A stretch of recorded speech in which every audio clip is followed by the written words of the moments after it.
لفظ امی سے کیا مراد ہے؟ عام طور پہ یہ پڑھایا جاتا ہے ہماری اسلامیات کی کتابوں میں بھی کہ رسول اللہ صلی اللہ علیہ وسلم لکھنا پڑھنا نہیں جانتے تھے، اور یہ ایک تکوینی اللہ تعالیٰ کے قانون کے تحت ایسا ہوا ہے تاکہ اس کے بعد جب ان سے قرآن کا صدور ہوا تو لوگوں کے لیے ایک معجزاتی چیز بن سکے۔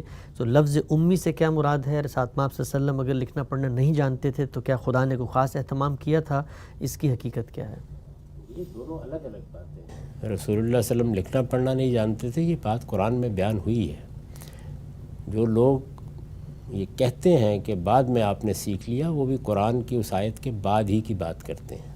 اچھا، یہ تو قرآن مجید نے صریح لفظوں میں بیان کر دیا ہے، وَلَا تَخُطُّهُ بِيَمِينِكَ، یعنی رسالت مآب صلی اللہ علیہ وسلم لکھنا پڑھنا نہیں جانتے تھے۔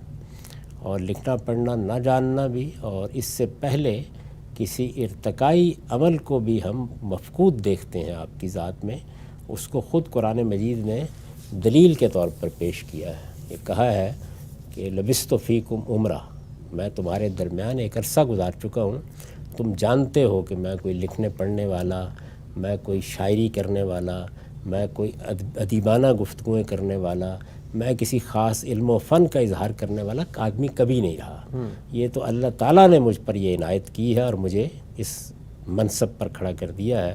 یعنی اللہ کے رسول اور اللہ کے پیغمبر اور اللہ کے نبی وہ اخلاق عالیہ کا بہترین نمونہ ہوتے ہیں، انسانیت کے گلے سرسبد ہیں، لیکن اس طرح کی چیزیں ان کے ہاں نہیں ہوتی۔ مثلا شاعری کی بات کی گئی تو قرآن مجید نے کہا کہ وما علمنہ الشعر وما ينبغي له، یعنی یہ ان کے لیے موضوع بھی نہیں ہے اور ہم نے یہ تعلیم ان کو دی بھی نہیں۔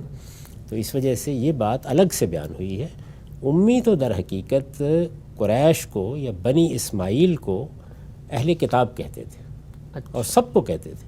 آپ دیکھیے نا، سب کے سب قریش جن میں پڑھے لکھے لوگ بھی تھے، بعض لکھنا بھی جانتے تھے، سب کو امیین کہا ہے قرآن نے۔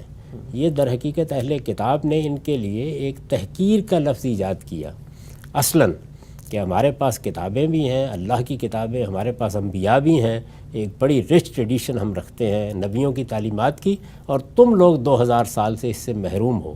لیکن انہوں نے اس کو اپنے لیے ایک تشریف بنا لیا۔ تو اللہ تعالیٰ نے بھی اسی طرح اس کا ذکر کیا ہے۔ تو امین کا مطلب ہے کہ وہ قوم، یا امی کا مطلب ہے اس قوم کا آدمی کہ جس کے پاس ایک لمبے عرصے سے اللہ کی کتابیں نازل نہیں ہوئیں، اللہ کے پیغمبر نہیں آئے۔